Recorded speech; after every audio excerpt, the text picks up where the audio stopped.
તો મિત્રો આજે આપણે ડાયક્રોમેટાયનમાંથી ક્રોમેટાયનમાં રૂપાંતરની સંતુલિત પ્રક્રિયા વિશેનો અભ્યાસ કરીશું. તો એ પ્રક્રિયા માટે આપણે સૌપ્રથમ પોટેશિયમ ડાયક્રોમેટ બેઝ જેવો કે પોટેશિયમ હાઇડ્રોક્સાઇડ અને સાંદ્ર સલ્ફ્યુરિક એસિડની જરૂર પડશે. મિત્રો આપણે સૌપ્રથમ એક બીકર લઈશું, તેમાં પોટેશિયમ ડાયક્રોમેટ એડ કરીશું.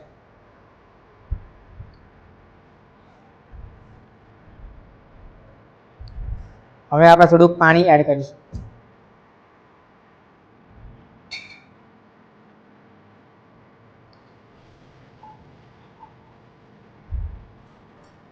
આ પાણી એડ કર્યું એટલે આપણું આ જલીય દ્રાવણ આ દ્રાવણમાં આપણે મિશ્રણ કરીશું.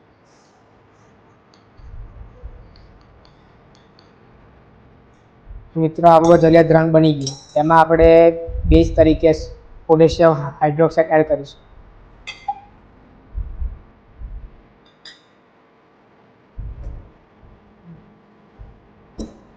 તો મિત્રો તમે જોયું કે દ્રાવણનો રંગ પીળો થયો, જે દર્શાવે છે કે આ દ્રાવણમાં ડાયક્રોમેટાયનનું ક્રોમેટાયનમાં રૂપાંતરણ થયું છે.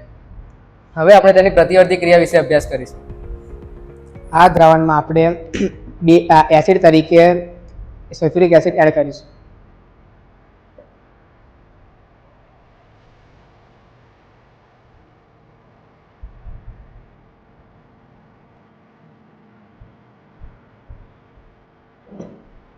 તો મિત્રો જોયું તમે, પાછો આ દ્રાવણનો રંગ કેસરી થઈ ગયો, જે સૂચવે છે કે ક્રોમેટાયનનું ડાયક્રોમેટાયનમાં રૂપાંતરણ થયું છે, એટલે કે તેની પ્રતિવર્તી ક્રિયા થઈ છે.